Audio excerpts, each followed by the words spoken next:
कहते हैं दुनिया में मानव सेवा से बड़ा कोई धर्म नहीं। अगर आप सही मायने में गरीबों, मजदूरों, लाचारों की सेवा करते हैं तो वही सबसे बड़ा धर्म है। और कुछ ऐसा ही दिख रहा था जहानाबाद घोसी के 100 बीघा बाजार में, जहां मानव सेवा उत्थान समिति के सौजन्य से गरीब, मजदूर तथा लाचार लोगों के बीच में कंबल वितरण किया गया। वैसे तमाम लोगों को चूड़ा, तिलकुट एवं कुछ आर्थिक मदद भी की गई। मानव सेवा उत्थान समिति जहानाबाद के प्रमुख संत दयानंद प्रसाद तथा प्रचारक संत गनौरी प्रसाद एवं संयोजक अवधेश प्रसाद सहित अन्य अतिथियों के द्वारा गरीबों, लाचारों, मजदूरों को कंबल एवं अन्य चीज़ों प्रदान कर सहायता की गई। इस मौके पर पंचायत के मुखिया अशोक कुमार सहित काफ़ी संख्या में गण्यमान्य बुद्धिजीवी एवं महिला पुरुष मौजूद थे।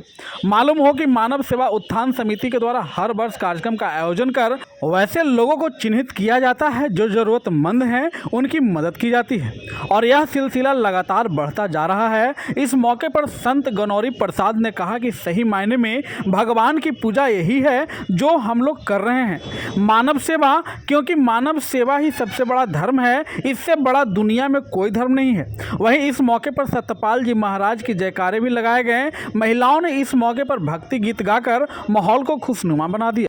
लाचार आदमी हैं, उनको लाया गया है, बाहर से अपने घर से लाया गया है और उनको बाइक से या टेम्पो से ला करके और इनको भोजन कराया गया है और भोजन करा करके इनके सामने बैठा करके हमारे परम पूजनीय महात्मा जी हैं और ये जो हैं एक कम्बल, आधा किलो चूड़ा, 2 तिलकुट और 20 रुपया एगो माला दे करके सम्मानित किया गया।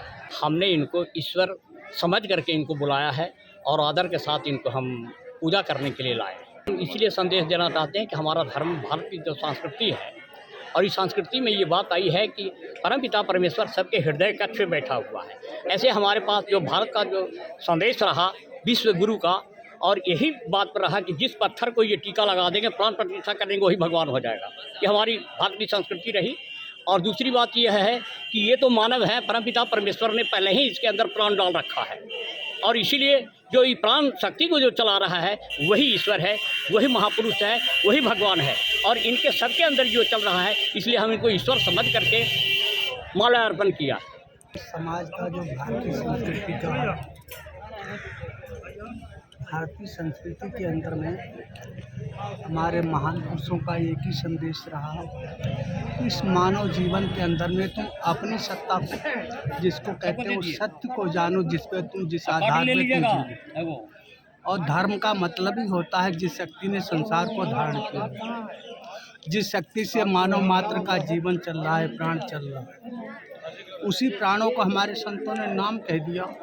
हालांकि वो परावाणी का विषय है, वाणी से बोलने में नहीं आता। 2 तरीके की भाषाएं होती है, परा और अपरा। अपरा भाषा के अंतर में हमारे जितनी भी भाषाएं, तंत्र मंत्र हैं, जिसको हम कहते हैं परा, पैसंती, मध्यमा और बैखरी, 3 तरीके की जो अपरा विद्या है, उसी के आधार पे हमारे संसार के अंदर में महापुरुषों ने आकर उसी का ज्ञान दिया है।